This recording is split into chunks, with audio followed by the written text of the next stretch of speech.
मित्रों, सनातन प्रकृति पे आधारित है और इसीलिए शाश्वत है। अनंत काल से चल रहा है और अनंत काल तक चलता रहेगा।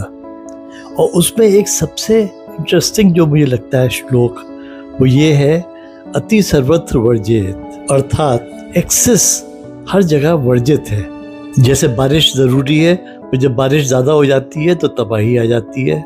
ठंड पड़ती है तो लोग ठंड से मर जाते हैं, और गर्मी पड़ती है अत्यधिक तो गर्मी से मर जाते हैं। तो हर चीज़ सिर्फ एक लिमिट के अंदर ही अच्छी है। उस लिमिट से अगर बाहर गए तो वही चीज़ जो है, जो अमृत है, वो विष बन सकती है। मैं इसको डेमोक्रेसी के संदर्भ में कह रहा हूँ। हमारी डेमोक्रेसी भी एक बैंड के अंदर, एक लिमिटेड बैंड के अंदर इट फंक्शंस वेल, वरना तो वो भी विष बन जाएगी, वो भी सर्वनाश का कारण बन जाएगी।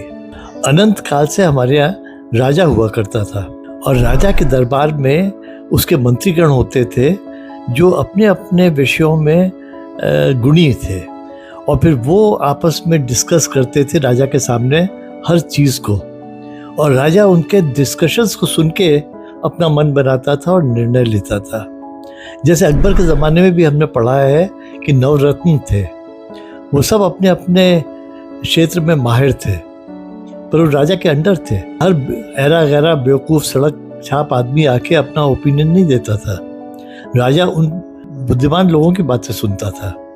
अब हमने राजा को हटा दिया है और हमने डेमोक्रेसी उसकी अडॉप्ट कर ली है, और डेमोक्रेसी में हर घोड़े गधे को सबको एक बराबर कर दिया है, जिसका नतीजा हम देख रहे हैं। और हम भी नहीं देख रहे हैं, सारी दुनिया में इस समय यही हालत है। जहाँ जहाँ डेमोक्रेसी है वहाँ ये हालत हो गई है पिछले 80 साल के अंदर, क्योंकि 80 साल के पहले वहाँ भी लिमिटेड डेमोक्रेसी थी।